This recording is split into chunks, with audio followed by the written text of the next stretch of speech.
Hello, hello everyone.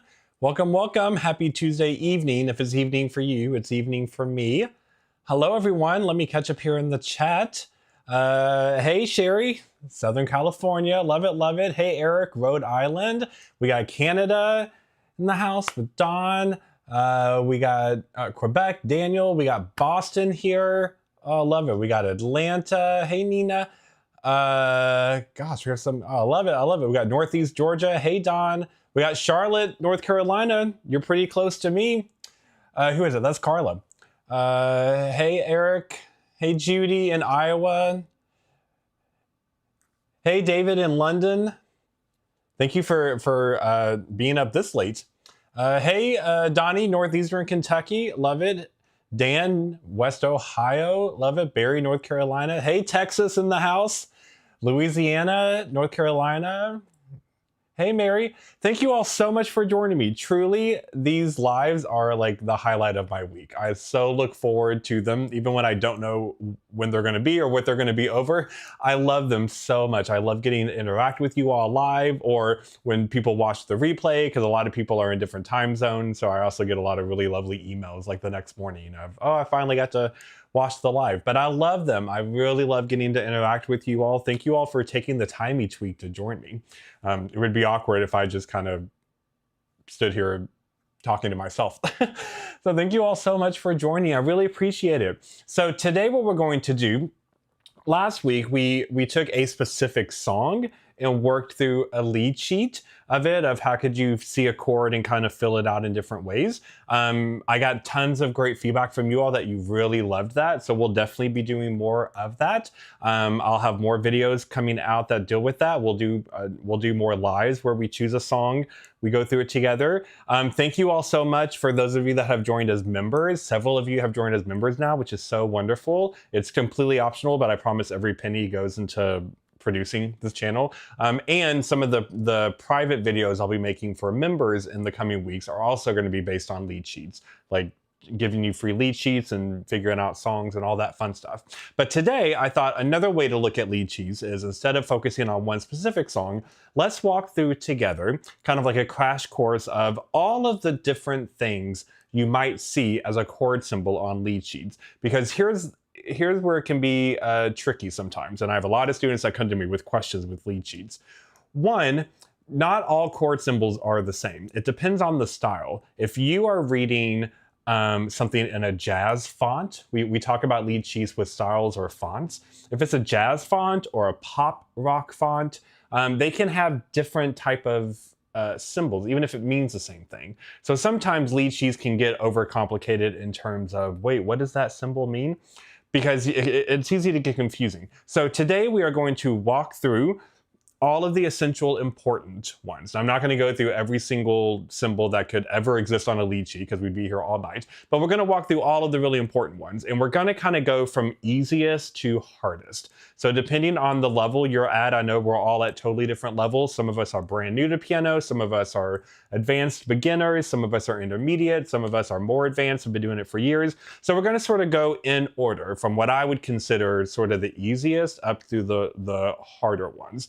Also, what we're going to walk through today, even though I'm going to have stuff on the screen to show you, if you have it, or if you don't have it, you'll want to download it. I have a link in the video description of what I talk about in every video. This big PDF that I created that's totally for free, that I made specifically for you all, the YouTube audience. It's called My Ultimate Intro Guide to Piano. And the stuff I'm going to show you, a big chunk of it is also in that document. So you also don't have to write all of this down if you don't want to. Of course, you're welcome to sit at the piano here with me and take notes. We'll do some interactive stuff if you're sitting at your piano right now. But that document, if you don't have it yet, download that at the link in the video description below, because what we're going to talk through is through this. So before we dive in, let me know, hey Australia, oh love it, hey Hawaii, because we're going to talk a lot about chords. Let's check in. All right, we're going to do a fun check-in the way that we did one of our first live sessions like a month ago. So there are 4 types of chords that are really popular music that have 4 different personalities, and I want you to tell me in the chat which chord would describe how your week is going. So if you are having just a great week, it's going great, you can't complain, you're going to write major.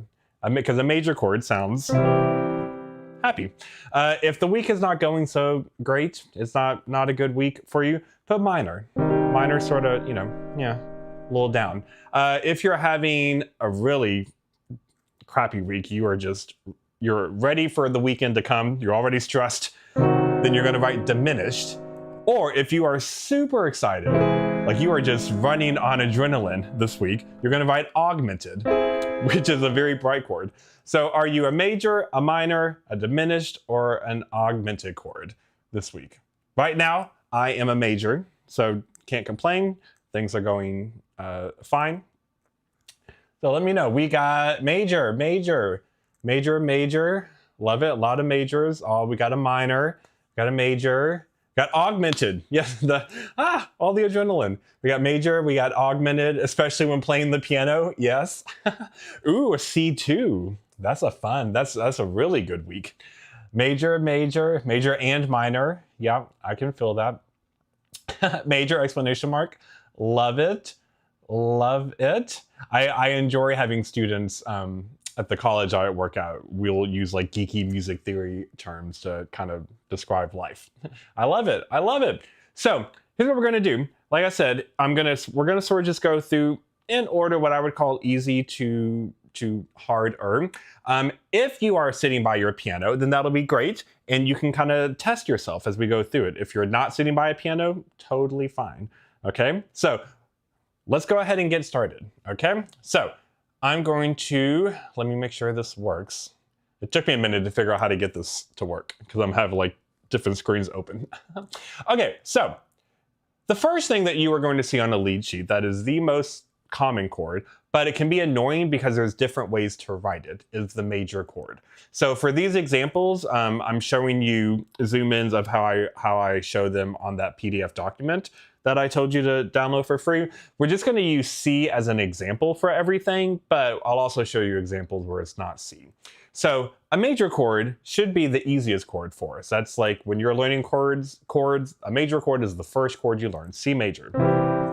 However, if you're not used to a lead sheet, it can be annoying because depending on the font, well, what means a major chord? So here you'll see there are 3 different ways that you can do this, 3 popular ways. One is you just write the letter. So if you just see a letter, a note just by itself on a lead sheet, that insinuates it's major. There's a lot of shorthand in lead sheets, and this is where people can get it confused if you're not used to lead sheets. There's a lot of insinuation. There's a lot of this symbol insinuates this, and you're supposed to just know that. But how would you know that unless someone told you, right? So if you just see a note, it just means play that as a major chord. So if I saw B flat and all I saw was B flat, then that would mean play a B flat major chord. If I saw just A flat, that would mean play an A flat major chord. Another way to write major on a lead sheet is the second option, where you have a big M. Major and minor, which we're going to get to minor in a minute. Major and minor, depending on the font and style, sometimes are shown just as big M or little m. If you see a capitalized M, that means major chord. If you see a little m, a lowercase m, that means minor. So if you see C capital M, that means it's the major chord. So if I saw E flat capital M, that means E flat major. The third way is having a lowercase m-a-j, an abbreviation of it, but you write it in lowercase. Now, notice how if it's just the M, it has to be uppercase, but if you're writing it in 3 letters, m-a-j, it's lowercase. So 3 different ways. It just depends on the style. Now, they're not all equally used. I would say what more often you will see is going to be the first one, the first option, which is just the letter. If you're reading from a lot of pop and rock and jazz lead sheets, which most of you, but that's probably the lead sheets you're going towards, I would say if I had to give it a percentage, probably 70% of the time, it's going to be the first one. But that doesn't mean we don't ever see the middle or the last one, M-A-J or capital M. So now you know if you see any of those 3, it means the same thing. So it can be frustrating if you have to memorize multiple things, but you get used to it. So if you see capital M, that means major. If you see nothing, that means major. If you see lowercase m-a-j, that means major. So all three mean major. Cool? We got that? So that's kind of the easy one, all right? And so as we go through each one, I'll if you have any questions, you can throw them in. I assume we might have more questions as we get to some of the harder ones, but happy to answer any questions as we go. Oh, Martin, for some reason your audio is echoing. I don't know. On my end, it looks like the audio is working, but I'm sorry if it's echoing. Great, Sherry says sounds good. Awesome. Okay, so that's major. Let's scroll to minor. Minor is the one that really annoys people because minor is a type of chord you're going to play a ton. Next to major, minor is by far the most popular. So when you're wanting to learn lead sheets, you are going to see lots of major, lots of minor. Well, major, we just saw, has 3 popular ways of writing major. Minor has 4, but they're not all equally used, but there are several options. So it can get really annoying, again, because people are like, which one is it? So if you see little m, so the first one, this is just like we had the big capital M. If you see a little m on a lead sheet, that just means minor. So C big M would mean C major. C little m means C minor. Now, you can also spell it out just like with major, we had M-A-J. Minor, we can do that too. Second one, it says M-I. Sometimes people use that, or M-I-N. Out of those two, M-I-N is seen a lot more. M-I is not really going to be used a lot, but I just like to always let you know, just in case you have a random lead sheet that says it. And then the one that really confuses people. Minor gets its own special little symbol, and that's a dash. So when you see a note and then a dash, that means minor. It's a special little symbol. So there's going to be several chords that have their own unique little symbol. For major, major's special little symbol is not having a symbol, just being blank, nothing around the note. Minor is going to be a dash. So this is one that I get asked a lot by students because I would say the dash and then the M, the lowercase m, those are the 2 most popular ways. I would say the majority of the time you're going to see that. Every now and then you might see M-I-N. Again, it just depends on the style, the publishing company, who's publishing it, who designed it. But the dash is something people have to learn because that's an odd symbol, and how would you know that has anything to do with minor? Because it doesn't have the word minor in it at all, or even an M. So if you see big M, major, little m, minor. If you see nothing, major. If you see a dash, minor. So if I saw an F, that was a weird F. Let me try that again. If I saw an F and then I saw dash, that would mean an F minor chord. So if I saw an F with just nothing, F major. Okay, so again, these aren't the only ones that you can do. Some styles have a lot of different versions, but these are sort of the most common ones. So the dash is one, if you're not used to lead sheets, know it's coming because it's one of the most frequent questions I get asked when students first start lead sheets and they're not used to it a lot because it's a symbol that kind of comes out of nowhere. And if you don't know that it's minor, nothing about the way it looks indicates that it's minor. At least if you see M's, you can kind of infer it might be major or minor. A dash, it's just minor. Okay, so we have 2 chords so far. So let me look in the chat here. What do we got? Eventually there is a triangle in the chord name. What does this mean? Oh, good question. We're gonna get to that a little bit. Triangle, what does this mean? I always thought it was a minus sign. Yeah, it completely looks like a minus sign, right? Absolutely. C minus. And we're getting ready to see a plus sign as well, which is also not plus, but when you see, if you're a math person, you're going to see plus and minus, which can be confusing. Calligraphy, yes. Yes. Thank you, Sherry, for appreciating my incredible calligraphy. Hey, Scarlett, are we still live? Yes, we are live. You are joining live. Welcome from the UK. I appreciate you all staying up really late, those of you in the UK. A lot of the emails I get the morning after lives, if I do the lives in the evening, are a lot of people from UK who are in my audience who say, well, it was in the middle of the night for me, so I didn't catch it, which is totally fine. Love it, love it, love it, love it. Okay, let's look at a third one. So notice the moods we were having. I said, are you a major, a minor, a diminished, or augmented?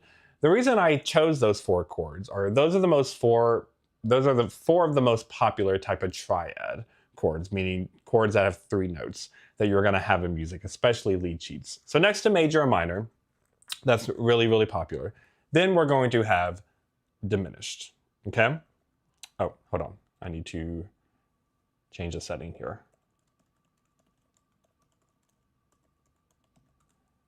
Yeah, stand by. Stand by. Okay. Okay, C diminished. So this one has 2. One is more popular than the other, but I do see both fairly frequently. So a diminished chord.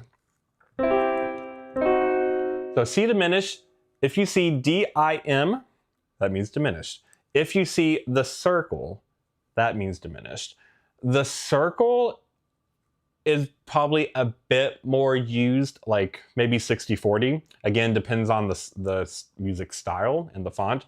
But circle you'll see more often than not, but you can see D-I-M quite a bit.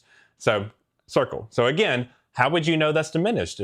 How would you know a little circle is diminished if no one told you, right? It doesn't have any letters to it. At least D-I-M makes sense. So this is another symbol that students often will get confused by because diminished is fairly common, especially if you are wanting to play jazz. Jazz lead sheets are going to have quite a bit of diminished. You'll have diminished some in pop and rock type of lead sheets, but jazz, you're going to have it a lot. So it's important to know that symbol. So circle means diminished.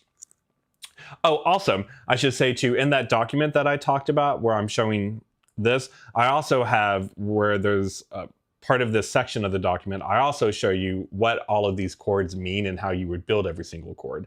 So if you're even at the level of, I don't even know what a diminished chord is, all of that is in that document as well. So I have a whole page that talks about this, what symbols mean, and there's a whole page in there that just shows you what each of these chords are and how you would build each chord. So that document is there to help you, okay? So diminish, all right? So far, we've noticed a pattern of either you might have letters, so big M, little m, M-I-N, M-A-J, D-I-M, like something with letters, or symbols. No symbol, a dash, a circle. Symbols are going to be really, really important, okay? So it's important to look at them. So that's diminished. Then let me go to augmented and then I'll check the questions in the chats.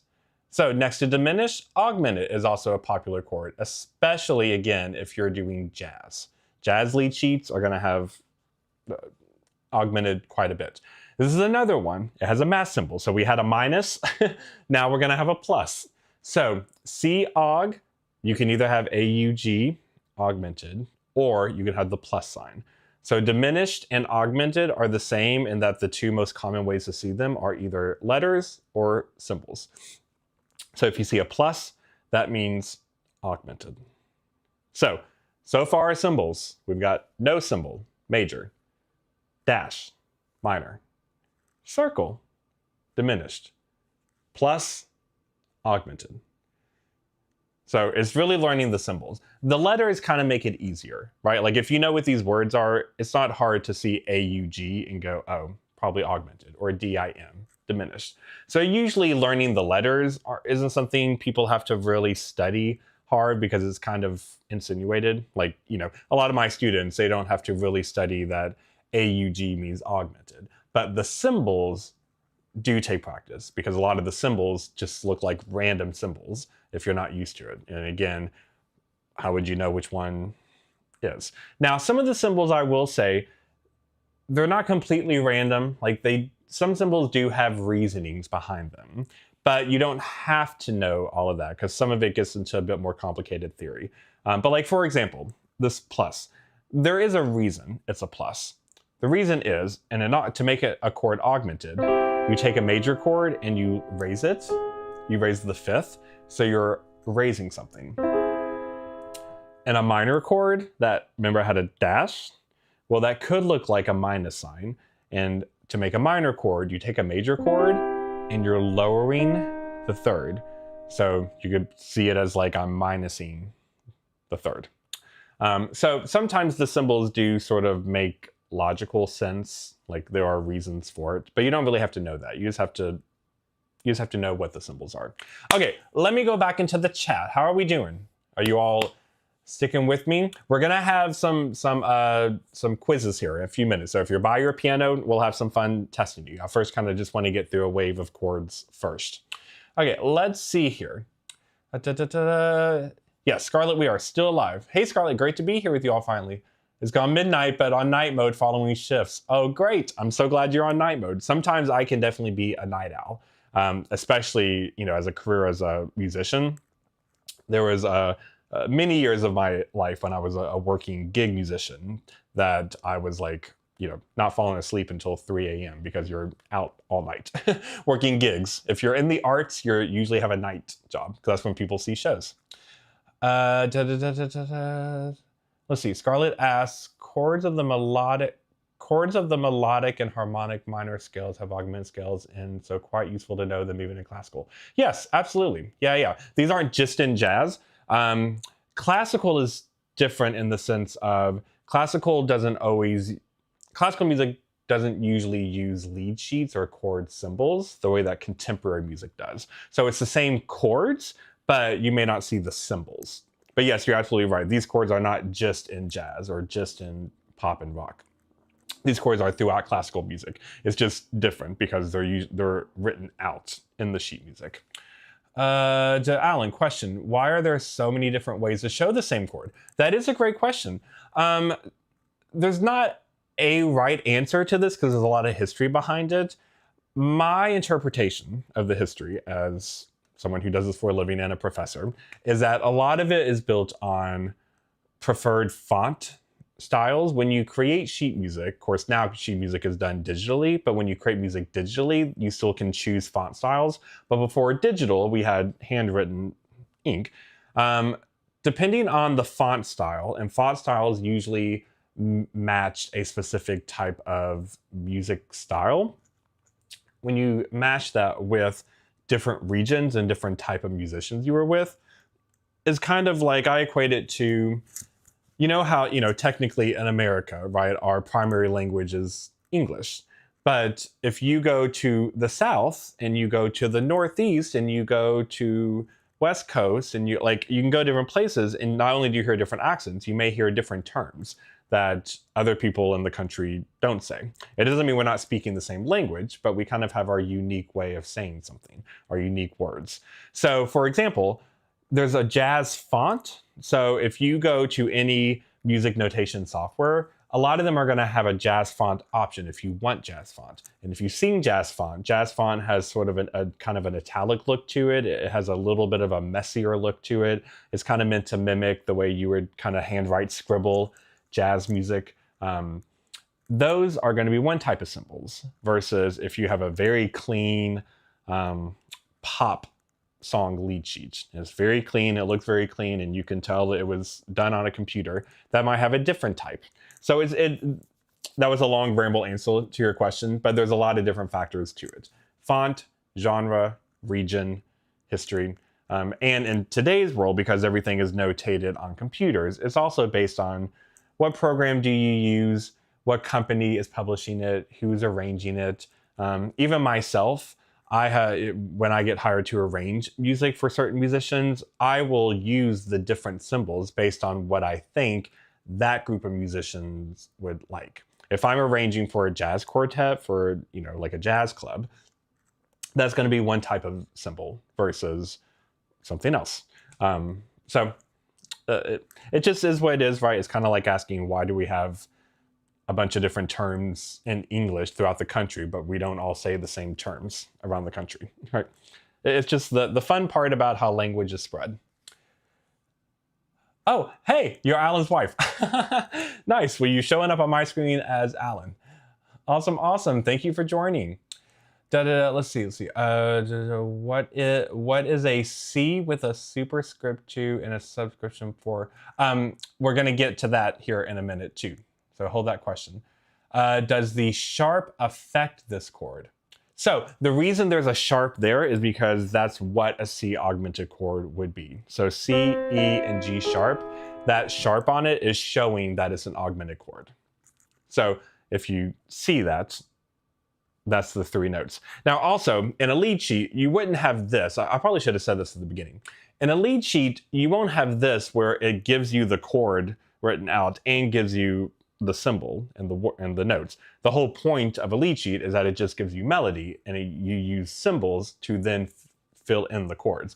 I'm just showing you the chords because in the document I created, that's how I built it. So you can see like this is that type of chord. So I should have clarified that too. You wouldn't see this whole, I don't have a pointer. You wouldn't see this whole thing on a lead sheet. You wouldn't see the actual chords. I'm just showing you that's what that chord is, in case you need a visual reminder of like, well, what is a C augmented chord? So you would just see lead sheet, or you would see the symbols, and you would see one of them. Okay, let's see.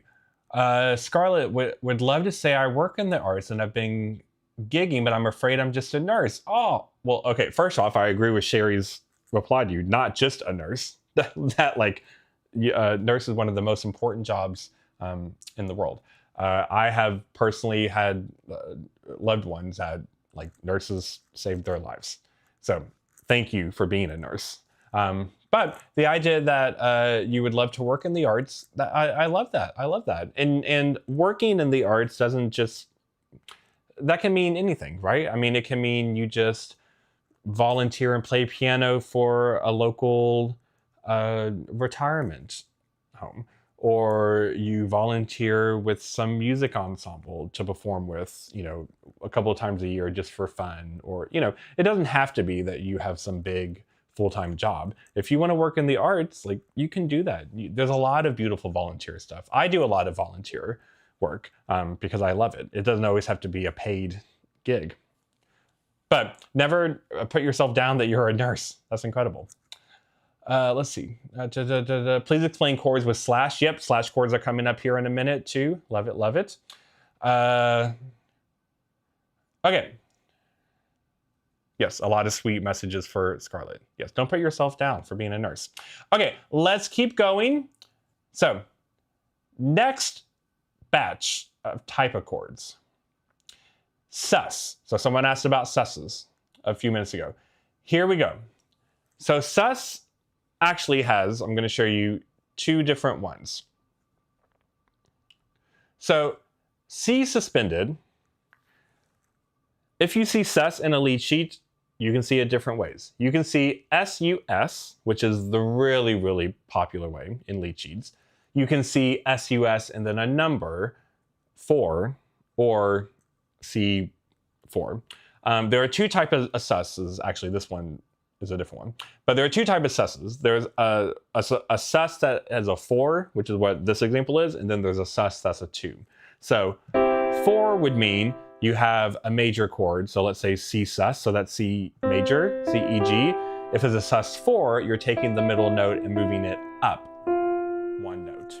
Because the middle note is 3, chords, we call them 1, 3, 5. So a sus 4 goes up.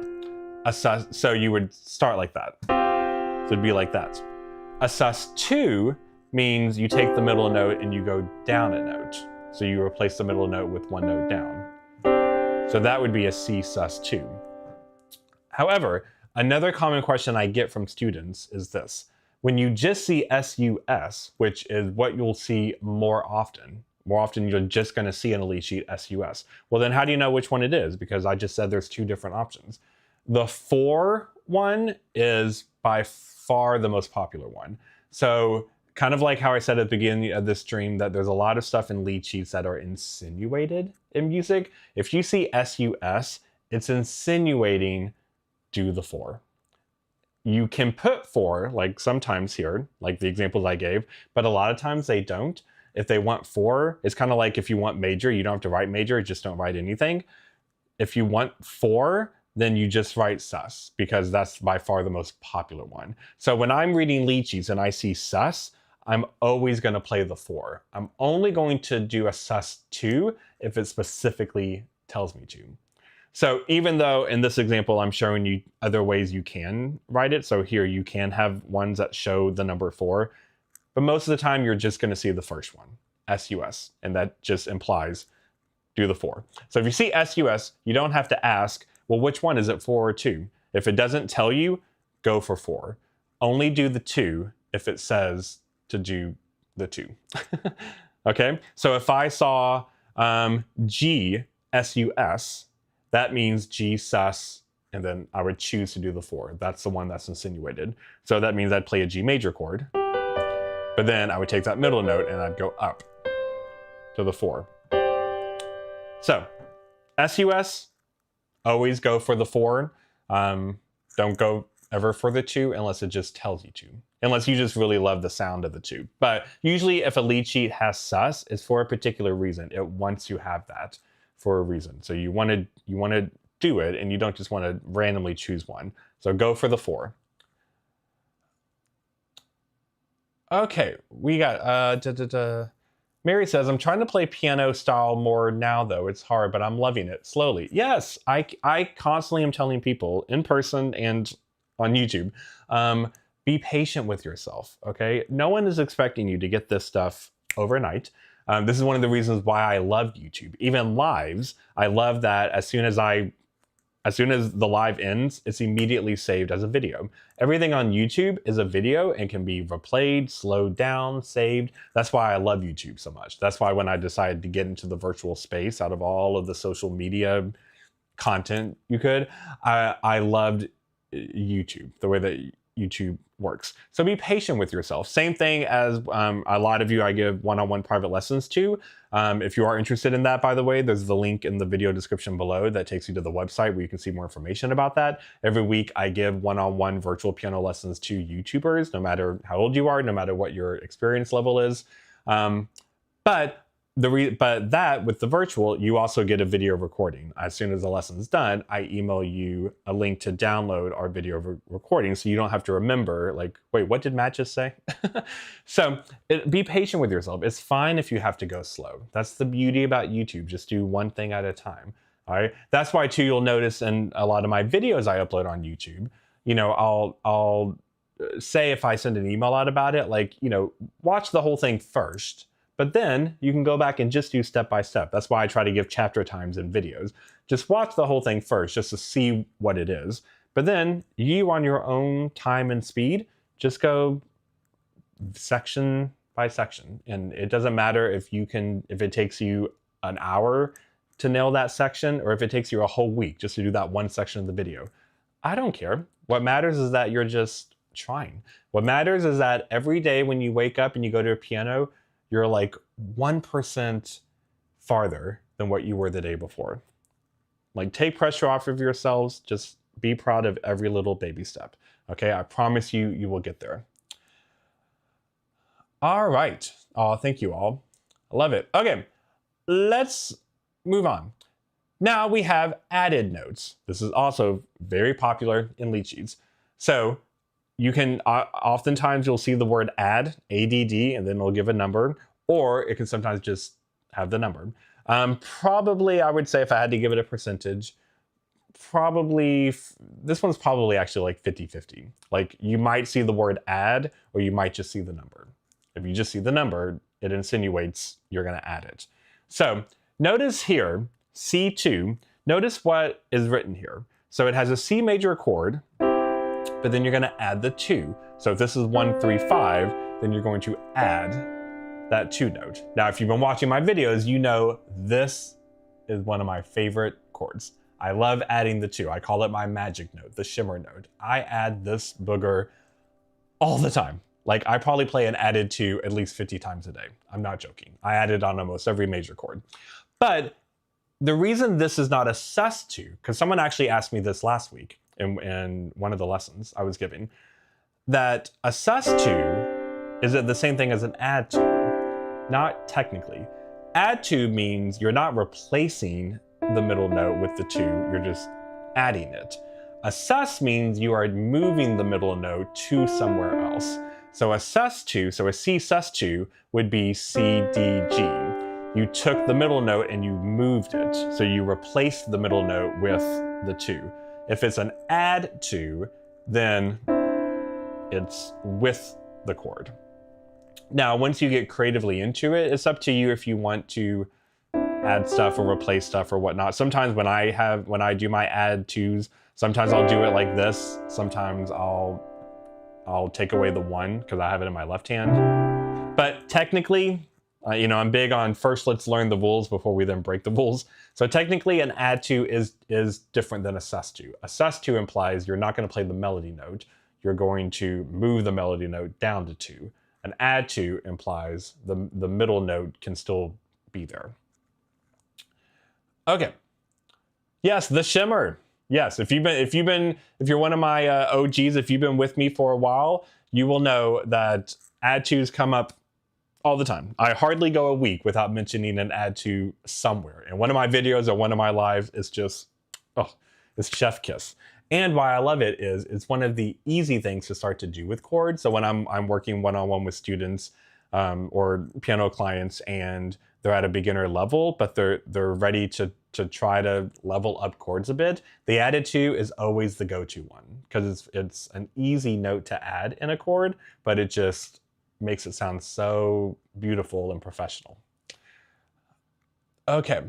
Yes, Charmaine, love it also. Yes, so rich sounding. Absolutely, I agree. 2 is great color note. Absolutely, Scarlett. Yes. Mary, yes, the shimmer. Yes, 2 is absolutely my special note. Yes. Okay. Now, if we have added 2, now we have an added 4. Now this is the exact same speech I just said about 2s. There is a difference between a sus2 and an add 2, just like with 4, same thing. There's a difference between a sus4 or sus and an add 4. So sus4, or when we just see sus, it implies the 4. That means you are replacing the middle note. You're moving the middle note up to the 4.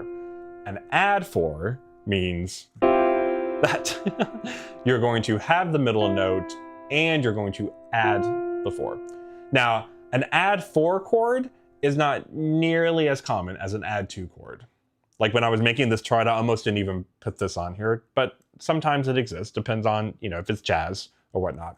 But if you're going to have an add chord and you're going to see an add chord, you're going to see 2 more common than you would a 4, because this sounds beautiful. This is it has beauty to it, but it has a bit more of a tension to it.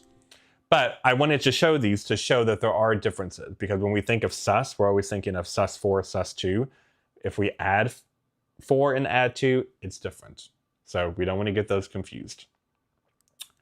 Okay. Now, this is another really popular chord. Probably next to add 2, this is the second most popular chord you'll see in a lead sheet. Again, depending on the genre and the style, but an add 6 chord. So it's going to do what add 2 and add 4 did. You're going to have the major chord, the normal chord, but then you're going to add the 6. So if a chord is 1, 3, 5, that means you're going to add the note that's above the 5, the top note of the chord.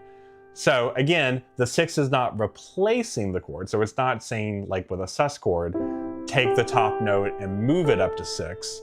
It's saying add it. And listen to that shimmer. Whew, I love it. So you can kind of tell, right? We have ears. You can tell why this would be popular.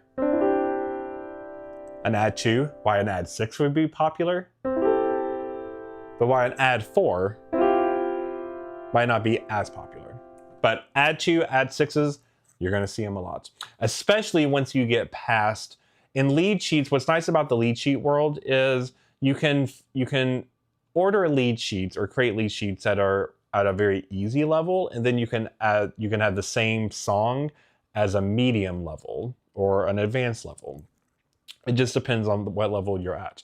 That's why I help my students find the right type of lead sheet, because even if you were to Google choose any song and then add the word lead sheet afterwards, and you search on Google, you're going to have tons of different versions come up. And some may look really simple, like, oh, it's just basic major or minor chords.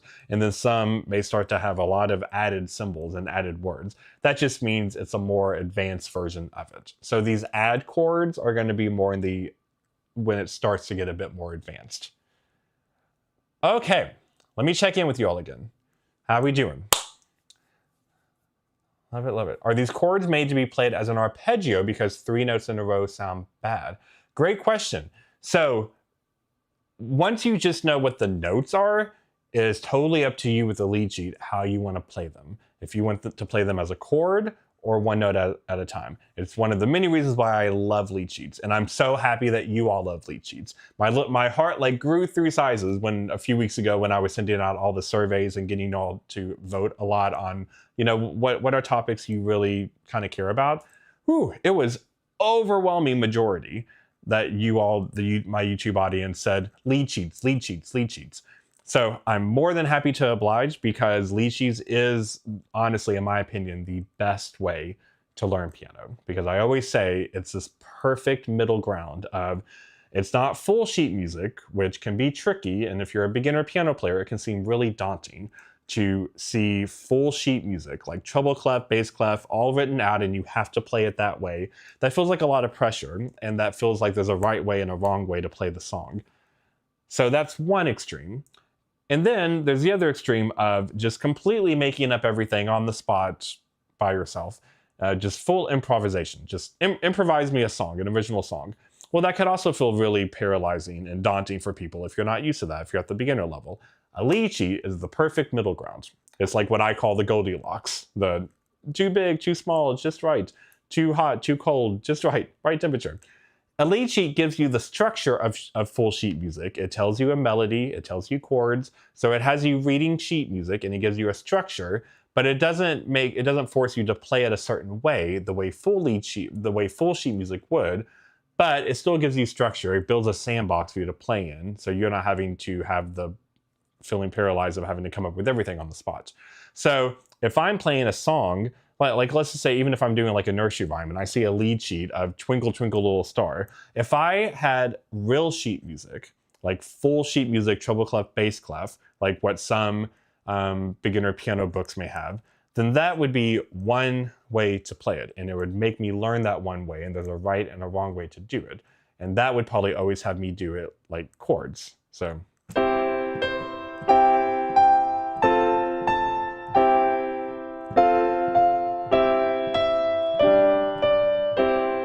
But if I see a lead sheet of Twinkle Twinkle Little Star, it's the same melody and same chords, but a lead sheet, I get to be in the driver's seat. I'm not trying to mimic all of the ink on the page. I get to be the creative one driving the car. So that means I could play it like that. Or I could play it. Or I could play it down here. Or I could do.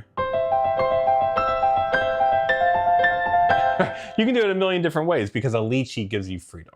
So if it's a lead sheet, you are in complete control. Do you want to play the chords all at the same time? Do you want to do arpeggios? Even if it doesn't say add notes, but do you want to add notes? Like, you are in control. That's why I love lead sheets, because it gets people playing songs faster and more of a creative, critical thinking way. That's my kind of TED Talk pedestal about lead sheets. Do lead sheets, Charmaine says, do lead sheet melodies usually stay on treble clef? Great question. I actually had this exact same conversation with one of my students yesterday, I think, one of my virtual clients. Yes, lead sheets in general are always going to be written in treble clef, because in what I keep calling full sheet music, which is like what we call a grand staff, just FYI if you don't know this, piano, if you if you were to go to Google and type in your favorite song and then you just write the word sheet music, not lead sheet, but sheet music, what's going to come up are full scores, what we call a grand staff, meaning treble clef on top, bass clef on bottom. That's what we call treble clef, what we call a grand staff. And treble clef is right hand normally, bass clef is left hand normally. Lead sheets remove the bass clef because the bass clef and full sheet music is where you'd have the chords. But a lead sheet gets rid of that because they want you to make up how you want to play the chords. So you would just have treble clef. Now, the great thing about that is, that's why I said it's faster to read and easier to read, because you just have to know basic treble clef. And even if you can't read treble clef yet, let's say you're really beginner and you can't even read treble clef yet, you can still do a lead sheet because the lead sheet is only giving you the melody, and you can clearly see on the lead sheet what chord is over what word.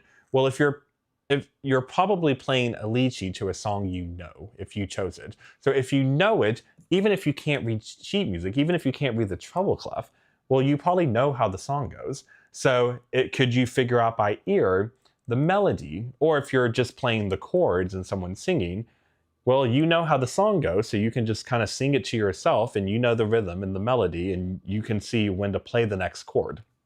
That's the beauty about lead sheets. It makes it so much easier to dive into playing songs quicker than having to read full sheet music. But the downside of that is you are not getting experience with bass clef. And this is why a lot of people, they learn treble clef really well as a piano player, but bass clef is kind of a weakness. Now, that's not bad. That's very, very common. Even students I get at college, I get a lot of that they know lead sheet, or they know treble clef really well. Like they can tell me notes on a treble clef all day long.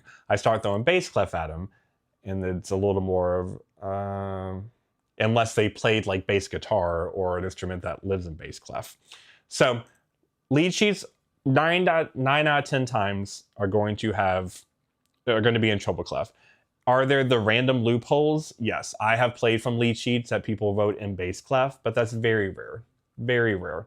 It's usually going to be treble clef, because in full sheet music, a full grand staff, you would write the melody on the treble clef. So that's why it's in treble clef. So lead sheets are great. I still recommend you, if you're living in lead sheet land, that you still take time to still try to learn bass clef and test yourself on it. That's why in the PDF document that I keep kind of plugging, if you don't have it yet, that's totally free, I do show you both clefs. Even though living in lead sheet land, you're going to be living in treble clef more, it's still good to know what are notes on bass clef, especially if you randomly come across a lead sheet that is one of the like weird loopholes that does have bass clef in it. It's just good to know. Let's see. Love to watch the live with the instant comment and questions. Yes, I can learn so much from you guys. After live is over, the comments in the live will not be kept. This is something, so that has nothing to do with me. People have asked me this, like, do the comments that you all have, our chat, is that saved? What YouTube is sort of odd about is it is supposed to save it, and I have a setting turned on to save it, but apparently it can take it a really long time. Like, it's not just going to instantly have the chats once it's saved as a replay. I do not know why, and I don't have any control over that. So that's why I'm trying to get better, because people have told me the first couple of lives who couldn't catch the live and they watched the replay, they said, well, Matt, you read chats, but you didn't say them out loud, so I have no idea what the chat was. I was like, okay, that's fair. That's a fair point. So I'm trying to be better at reading your comments and chats out loud, so on the replay, people can see what you're writing. So I'm trying to be better at that. I still catch myself kind of just like reading to myself and mumbling, and then being like, wait, Matt, you have to say it out loud. Okay, yes, sometimes you can play back the chat. It's a weird YouTube setting. It's completely up to YouTube if they make it happen. Okay, let's see. Been practicing, not quite yet, but not quick yet, but improving. Again, yeah, take your time. Be patient with yourself. And something else I'll say about practicing really fast, I keep equating music to like learning a new language. It's much better for you to do it a little bit every day than to do it like twice a week for 2 hours at a time. Piano is not something you want to cram, because it's like learning a new language. You have to learn alphabet and letters and words and blah, blah, blah. So it's much better for you I would much rather you take like 10, 15 minutes a day. to run stuff versus you have one huge practice like once or twice a week. That's not really going to get you as far as just getting it in your brain every day. Okay, next, let's go to the next row. So we got a bit more, and then we're going to do some fun quiz times. Okay, major sevens. So when we get to seventh chords, these are really popular in lead sheets, but there are different type of sevens. So a major seven is one type of seven. So if you want a major seven, so like a C major 7 chord is this. If the song has a major 7 chord, you can write it different ways. You actually have these 4 different ways. So you have big M7, because remember big M was one way to write major. So M7, that means major 7. A small MA7, which isn't as common. MAJ7, that is more common, or the triangle. So someone asked about a triangle earlier. So out of these 4, I would say the ones that I think are most often used are the MAJ7 and the triangle. It just depends on style. If you're doing blues, if you're doing jazz, if you're doing pop, if you're doing gospel, it just depends on the font and style. I would say out of all these, probably the one I see the most is MAJ7. So major 7. Now, people get the 7s really confused, like because there are multiple different 7s. So a big trick that I tell people is when you're dealing with, well, is it a major 7? Is it a minor 7? Is it a dominant 7? A major 7 is going to be the 7 that is just one note below what we call the root note or the tonic note. So if we're doing C major 7, well, C is the root. So then what note is 1 below? Just one note below it. That's going to be the major 7. So that's how you can find the major 7. Now, this is another 7 that gets confused with major 7. We have major 7, and then we have dominant 7, or even really more confusing, it's often not even called dominant 7, we just call it 7. So this is another one that we have a shorthand in music, but we're insinuating something. This is another thing that students ask me about a lot when they're not used to it. Constantly, you are going to hear, especially almost all styles, like blues, huge on 7th chords, jazz, huge on 7th chords, pop, rock, big on 7th chords. If we just say 7, play me a C7, it's kind of like when we say, play me a sus. Well, with sus, we are implying play the 4. When we just say 7, what we're implying is play the dominant 7. We would never say 7 and mean major 7. If we want a major 7 chord, we will say a major 7. We will say it out loud, and we will say it in the letters, M-A-J. Or we'll have the triangle. If we just say 7, that means really play a dominant 7.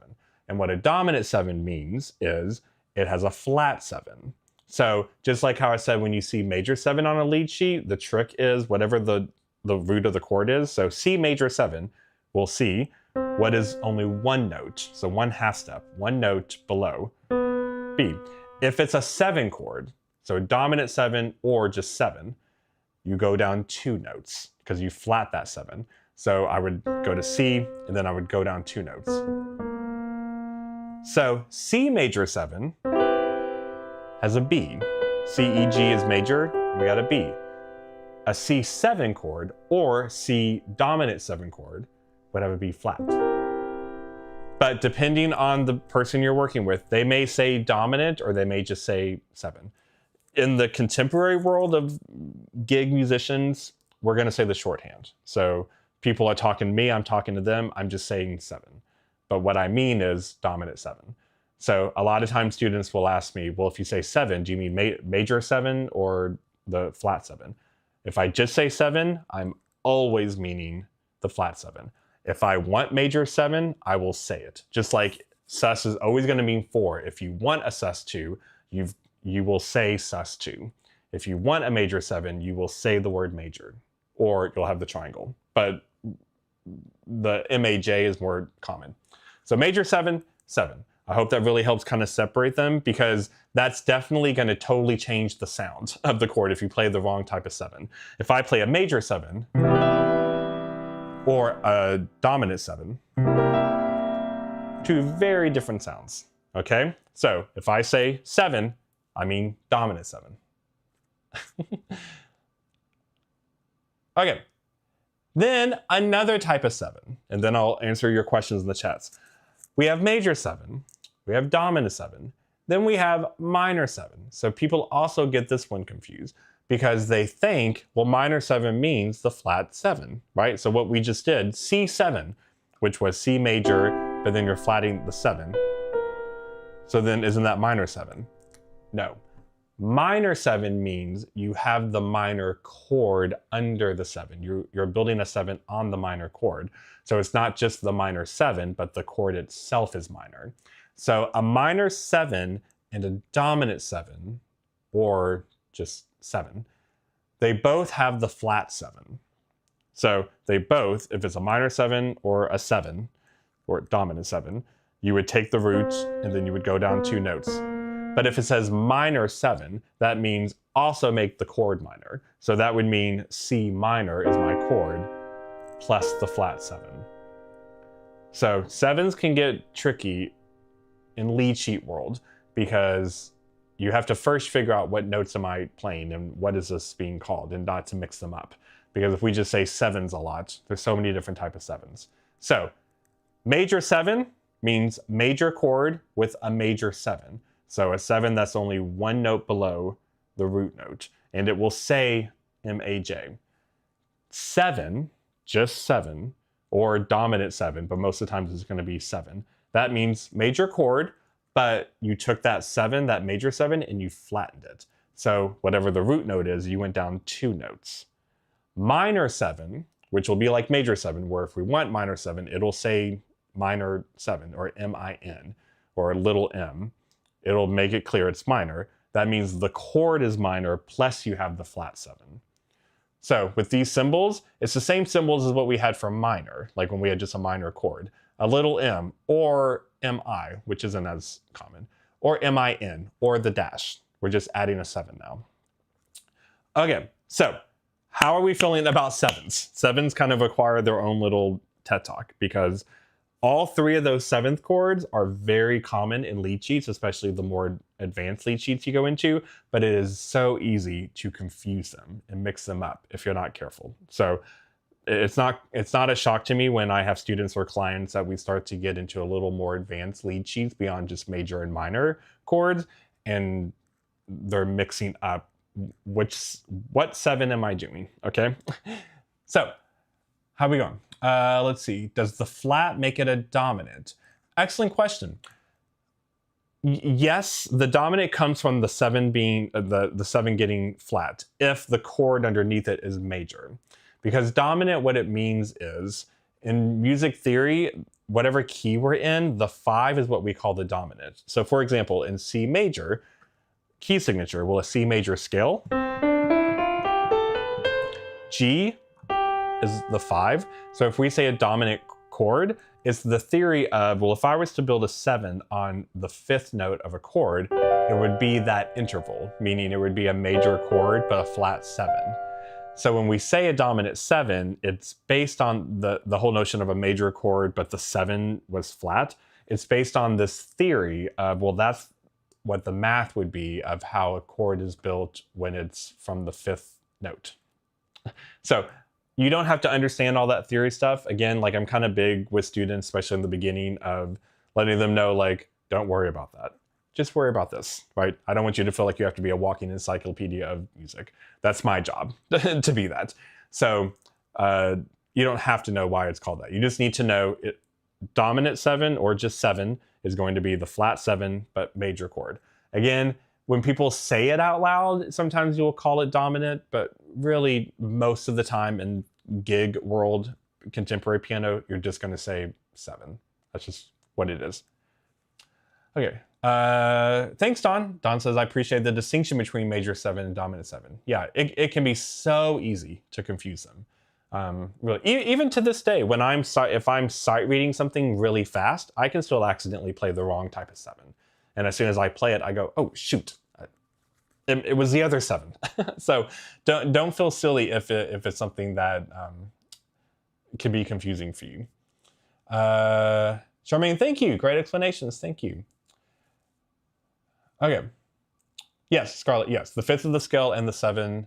And the 7 is flattened. Yes, if you're building it from the 5th of a scale, it's the flattened 7. Okay. One more 7th chord. Actually, wait. 2 more. Okay, this is where we're getting into a little more advanced stuff, but these are very, very common, especially if you ever want to do jazz, which a lot of you like to do. Okay, we've got 2 different diminished chords that have a 7th. I'm going to show you both because we're going to kind of compare them. One is called half diminished, and one is called, oh my gosh, where is it? Full diminished or fully diminished. Half diminished means you are going to have minor chord, but not minor chord. You're going to have a diminished chord as the bass with the flat 7, so like a minor 7. So the reason it's called a half diminish is because when we look at a 7th chord, you have what's the base 3-note chord plus the 7th on top. When we say half diminished, it means only half of those things were diminished. The chord itself is diminished, but the 7 didn't change. So this flat 7 is still the same type of 7 it would be if it was a minor 7 or a 7th chord. So half diminished looks like this. This is always the symbol you're going to see because writing out half diminished is way too many letters. So you're always going to see this, a circle with a slash and a 7. So that means half diminished. When you see the slash over the circle, it means play a diminished chord and then play the 7th that's flattened. So again, what's the root note of it? And then you go down 2. If it's fully diminished, then that means not only is it a diminished chord, but the 7 is now diminished, which means we lowered the 7th, now we got to lower it again. So you're going to flat a 7th that's already flattened. So if you are starting at the root note again, right? Major 7 was going down just 1 note. A minor 7 was going down 2 notes, or a flat 7. Now, that 7 being diminished is going to go down again. So you're going to go down 3 notes. Now, it can look funky. Notice how this one is calling this a double flat. That can get tricky. There's a lot of theory about that. I don't really want to go into that right now. We may have a live lesson if you all want to have a session just on like kind of advanced theory, but I know a lot of you aren't really there yet, and I don't want to throw you in the deep end when you're not ready for it. But basically, when you see a circle with a 7 or a circle with a slash, that's what it means. If you see a circle with a slash, diminished chord, but the same type of flattened 7 that we saw with the minor 7 and dominant 7. If you see a circle 7 and there's not a slash, that means it's a fully diminished chord. So that's a diminished chord with a diminished 7, which means that 7, we had the 7 got flattened, and it got flattened again. Okay? So those are really, really popular type of chords. Now, I want to show you one more. I'm not going to show you all the ones in here because it also gets into really kind of high theory territory, which I don't think right now in this live we should get into. But slash chords, that's one last thing. So a slash chord, this is uber popular in lead sheets, even on some easy level lead sheets. Slash chord, you're going to see a note, slash, note. So when people get this confused, what they think is it means 2 different chords. They think it means like here, C/F, that it means a C chord over an F chord. That's not what it means. It's the chord slash a single note. So when you see slash, depending on the font, it'll either be more vertical, like something over something, or it'll be more like this, where you're reading it left to right. But when you read left to right, the first one is insinuated that it's the top one. So the first one is a chord. The second one is a note. So C/F would mean play a C major chord, but play an F under it. So on piano, a slash chord can often mean play the chord in the right hand, and then the note that's on the other side of the slash with your left hand. So it's not this. It's not an F major chord and a C major chord. It's a C major chord over F. So that's the big thing with slash chords. People make it too hard for themselves because they think it's two different chords. It's not. It's a chord with a note. Now, a big question with slash chords is, well, then isn't that just an inversion? It depends. Half the time, yes, half the time, no. If the note that it's over, if this said, so C major chord has C, E, G, right? If this had said C slash G, well, G is in the chord, so really, that is an inversion. I'm playing a C major inversion. It's just a contemporary way of doing it. In classical music or traditional ways, you would write an inversion in a more fancy way. They're called 6s and 6/4s, and it gets a little theoretical.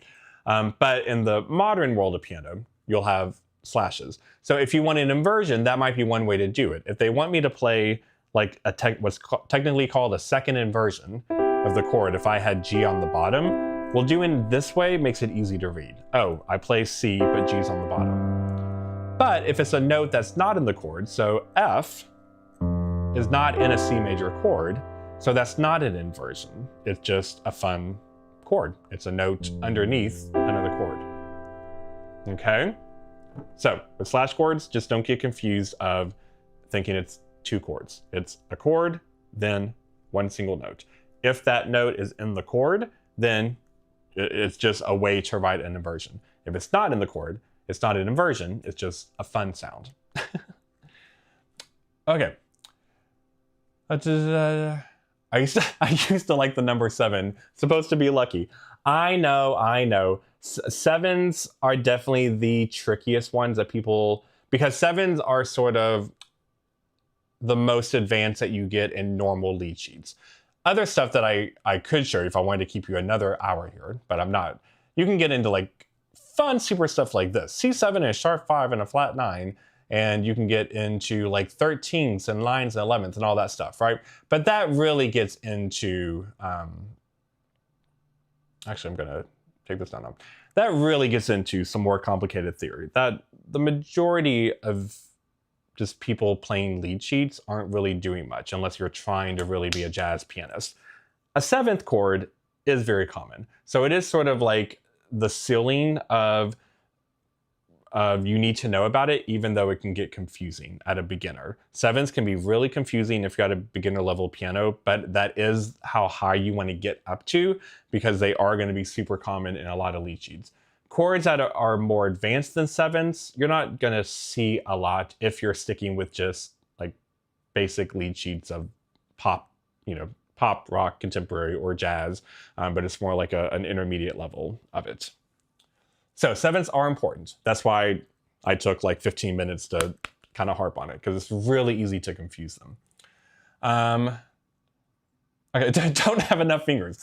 Yeah, so some fun chords really like, it requires every finger you got.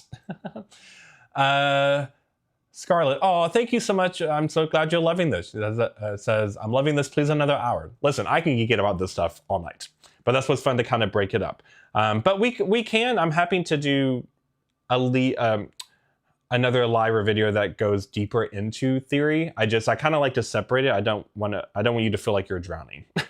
I don't want to start with major, but then we build up to like a 13th minor, half diminished, sharp 5, right? Like, I don't want your brain to explode. Okay, let's have a few minutes of some fun. If you're at your piano, let's test yourself, okay? So I'm not grading you, all right? You can lie and tell me you crushed it, even if you didn't. But this is just for you, just for some fun. Okay, if you're at your piano or at your replay, let's try some different stuff. If I write on a lead sheet, A, this is my pretty calligraphy, right? A dash. Play, take a second, play on the piano what you think that means. Oh. A dash. And then in a second, I'm going to tell you to put the answer in the chat. But let's give you a second to play it. All right, A dash. And while you're doing that, I'll answer a few more questions. Love patterns in music. Yes, full of them. Mary says, when chords have that many notes, we can just pick out the ones we want, leave out some. Yes. Now, which ones you should leave out, or that can be a longer conversation. We can have a session on higher level stuff, because it is important. So yeah, if you have like a 13th chord and a sharp something, and it's just blowing your mind what you're supposed to do with it, yes, you can leave some stuff out, but you don't just want to randomly choose a note to leave out. You want to kind of be smart about it. But that's a bit more theory than what we would dive in. But in general, yes, you do have freedom, especially if you have small hands. Or you can just simplify it and just like, I'm not playing that. I'm just going to play the basic major or minor that is under it. Okay, put in the chat what it is. If I have A dash, what are you going to play? All right, we got a minor ace. Boom. Yes. A minor triad ace, or A. Yes.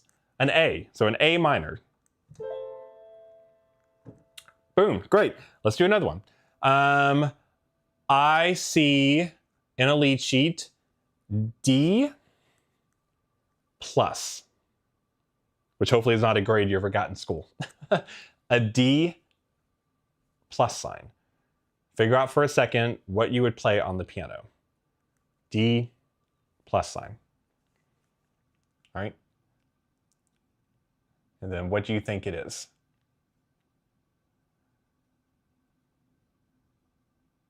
All right. Oh, and Mary, A, C, E flat. Close. A minor is A, C, E, but very close. All right, yeah, put it in the chat what a D plus would be. Not a good grade, but a great chord. We've got, yes, good, D-aug, yes, D-augmented. D-augmented, so that means you take that major chord and you raise it. So it's a D-augmented chord. Beautiful. What if I have G sus? What would that be? And what am I insinuating? G sus. Try to play it on the piano and put in the chat what you think it would be. G sus. Tell me what I'm insinuating by that. What am I speaking in code for? All right. Yes, G sus4, G sus4, G sus4. Yes, absolutely. So when we see just sus, we're really saying play 4. So that means I would have a G major chord, G, B, D, but I would replace the middle by moving it up 1. Beautiful. Yes, G sus4. Love it. You got it. You all are on top of it. I love it. Love it. Okay. Let's do some sevenths. Our favorites. Tell me. Let's do this. I'm going to play something, and I want you to tell me which seventh I'm playing. Okay? So I'm going to do C. Okay? So to make it easier. What am I playing when I do this? So look at my hand. I'm playing C, E, G, B flat. What would I call this? Put that in the chat. Is it a major 7, just 7, minor 7, half diminished 7, full diminished 7? Which one is this? Put it in the chat. All right. Good. Yes. C7, C7, C7, C7. Absolutely. Beautiful. Boom. Now put in the chat, C7 is insinuating what's the more like technical term we could call it that starts with a D? Yes. Good. Dominant 7. But in real life, in the real world, a lot of times we just say 7. Beautiful. What am I playing here? So look at my fingers. What am I playing here? Put it in the chat.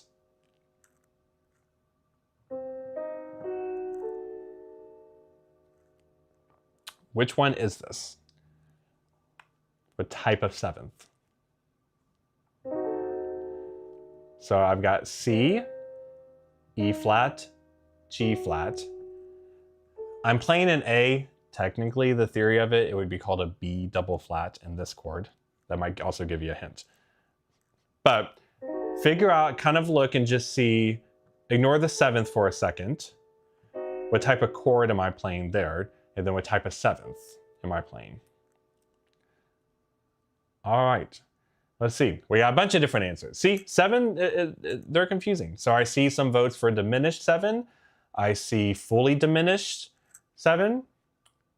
So it is fully diminished. So how would we know that? We have a diminished chord, but what type of 7 is it? So remember, the trick is, well, what's the root note? Like, what's the one note? So if it's a C, if I'm playing C on the bottom and it's going to be a C something, well, then I look at, if this is my 7th, how far away is it from C? So if this is C, I went down one note, I went down another note, and I went down another note. So to go down 3 notes to get to that 7, that is the full diminished. Now tell me in the chat what that symbol looks like. How would I write this? Now, it might be hard to like type the symbol, but explain to me what it is. How would you explain in words what this symbol, what this on a lead sheet would be? You want me to play this on a lead sheet? What are you gonna write and draw for me? Okay, good. I see a circle. Now, what else do we need besides a circle? Yes, Lola got it. Yes, you need the circle and you need the 7th to show it's the 7th. So if it was this, that would be the half diminished version because the 7 only went down 2.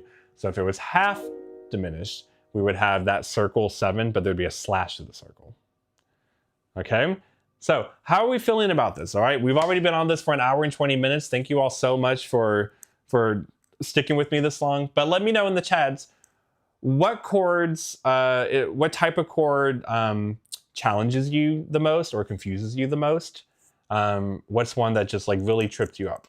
I remember when I was a student, I was able to process the major and minor 7s pretty easily, but the diminished ones like threw me for a loop. I constantly had to be like, okay, wait, full diminished or half diminished? Which circle is that and which one? So like we all are gonna have chords that come easily and not so easy for us. So what do we have? Yes, Mary, time flew. Yes. Is it that long already? Yeah, right? Right, time flies when we're having fun. We got C full diminished, yes. Upper structures get me, yeah, yep. It's tricky, yeah. And once we, again, once we get past 7s and stuff gets really fun and wonky, then it can definitely get confusing. I'll say this. I keep saying like I don't want to get into the deeper stuff. Here's my little 60-second tip for you. If you ever come across a lead sheet and you do see something like 9th, 11th, 13th chords, and you're like, oh my gosh, what in the world?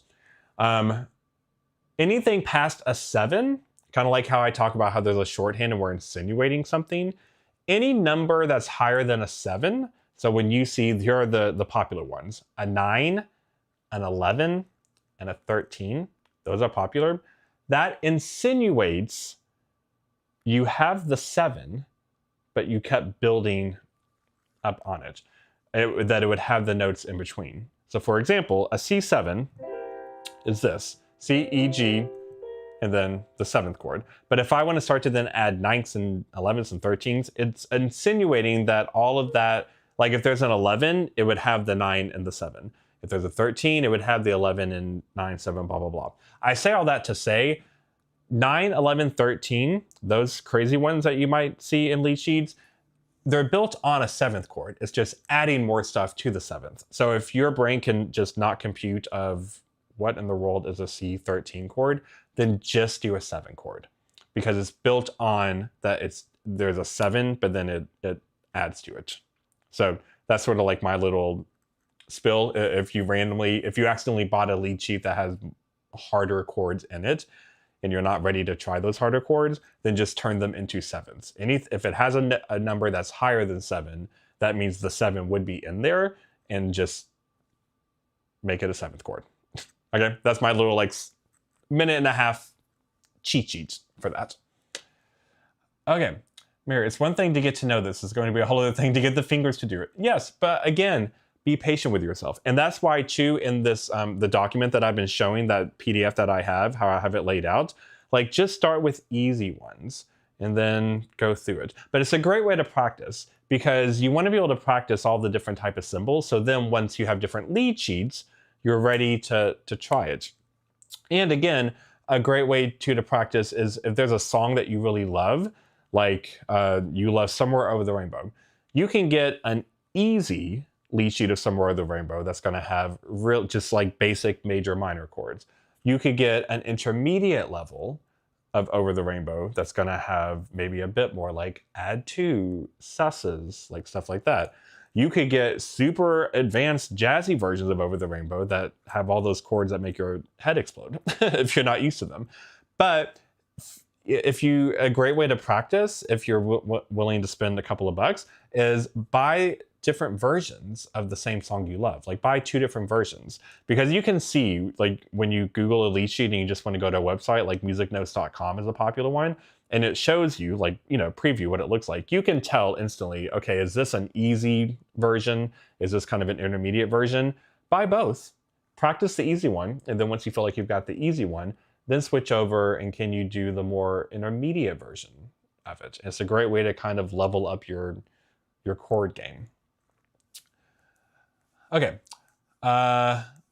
we got, Carla says, Lost, just like the TV series when no one knows what's going on, saving to rewatch. Don't forget to give Matt a thumbs up. Yes, thank you. Yes, please give me a thumbs up. I really appreciate it. If I give a C anything, I will play a C. Yes, listen, again, be patient with yourself, especially with these lives. When we dealt with walking through the a lead sheet last week, you know, with these lives, what's a little tricky about it is I want you all to join me. I want as many people on here as possible, and we're just like hanging out as a big family. But I'm also very aware everyone is at very different levels. So how we go through a live session, it might feel slow and boring if you already know all this stuff. It might feel super confusing and you're lost 5 minutes in because this is all brand new to you. And you might be somewhere in the middle. So I'm always big on, like, let's be encouraging of each other. If it's something you already know, then it's a great refresher. Do you know it as well as you think you know it? If it's brand new to you, stick in there with us. We're all in this ship together, but then know that you'll be able to then replay and go back and watch this over and over. But it's still fun to join the lives because we get to do this, because literally it's truly a highlight of my week to get to do this. Because when I record videos, I don't get to talk to you all except when I reply to your comments. So yes, with this video, please give it a thumbs up if you liked it. Please subscribe if you're not subscribed yet. But let's start to wrap this up, because I've held you hostage for almost an hour and a half now. But any last minute comments or questions, let me know. Was this helpful? Do you want me to continue to do different different topics on lead sheets for my lives? It seemed like you all really enjoy that topic, and I'm here to help you. Like, I'm here to do what you want me to do. I'm a public servant for you all. That's how I view myself. So let's see. Mary, if in doubt, leave it out. Oh, I love that. Boom. If in doubt, leave it out. Perfect. That sums up what my 5-minute rambling answer was. You said it much better than I do. Sherry said, if I fell off the cart, I'm all back. Fine, just go get that cart again. Get back on it. Get back on that horse, right? And you're going to be great. I promise you. I'm here with you every step of the way. Thank you, Eric. Eric says, I enjoy your teaching. Thank you so much. Scarlett, looking forward to the next live and meeting everyone. Yes, absolutely. My goal is always to try to do a live every week. I've been getting in that habit. I try. Sometimes the schedule gets a little crazy. I will admit, there was at one point a few days ago, I didn't know if I was going to get to do a live. That's why I didn't send out something about it early. Like, you may have noticed I didn't even tell you all until Saturday. That's because I didn't know until Saturday I was actually going to get to do it. But I really, if I can, I really want to do a live each week, because I just love doing this. I love interacting with you all. It's another fun way. And this is very different for me versus how you have to like record a video and edit it and put it together. I love them both, but doing this format and the tech and everything is different. So it's good for me too to keep my brain fresh and making sure, do I know how to do all this stuff? I'm just like you all. I'm still learning a lot of this tech stuff.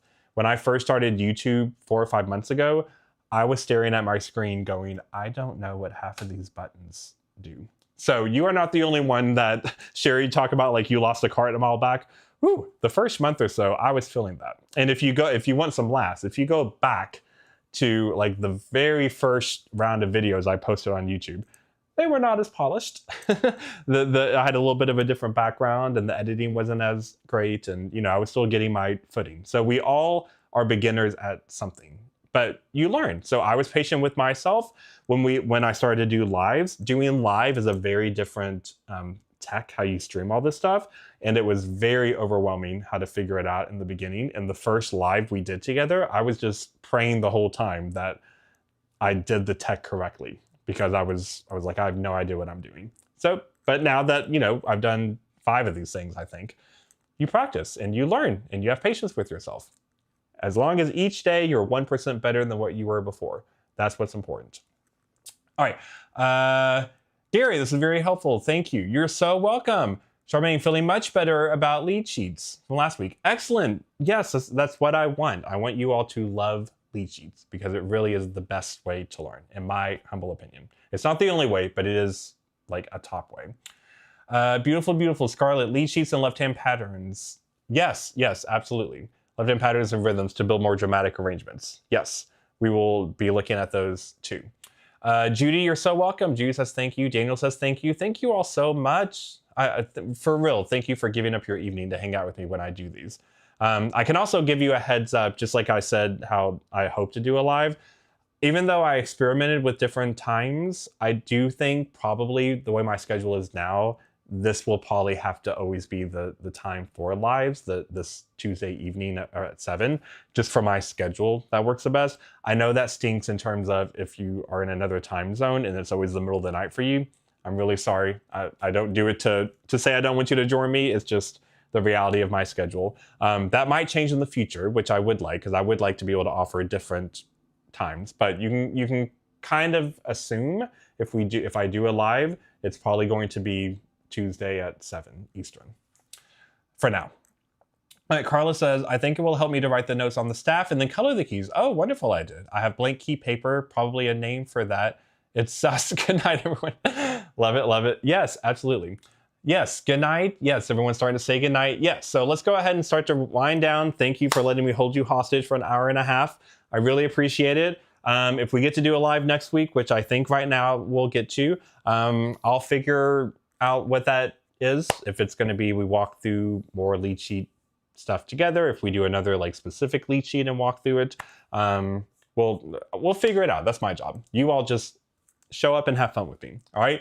All right. Let me go ahead and say goodnight to you all. Thank you all so much. Reading the final comments here. Good night. Good night, Mary. Good night, Carla. Good night, Sherry. Excellent. Excellent. Thank you all so much for joining. Thank you all. All right, I'm going to go ahead and let you go now. Have a wonderful, blessed week. Check out the video if you haven't checked out yet. I had a video yesterday. I'll have another video coming out later this week. Download that free PDF in the video description below. Also, the link in the video description where you can go to my website if you're interested in doing virtual lessons with me. You can do one lesson. You can do a package of lessons. Every day, every day I'm doing some YouTube lessons, which I love. And if you would like to have a cheap way to support me in the channel, I have optional memberships. You can click join under this video and you'll see different options pop up. Totally optional. I'm not here to scam you. It's just if you'd like to support the channel, I promise you every penny that comes through that goes directly into making this work for you all. So thank you all so much. Have a good night. I'm going to go ahead and end the live now, and I hope everyone has a wonderful, beautiful week. All right. Hearts to everyone, and I'll see you next time. All right. Bye.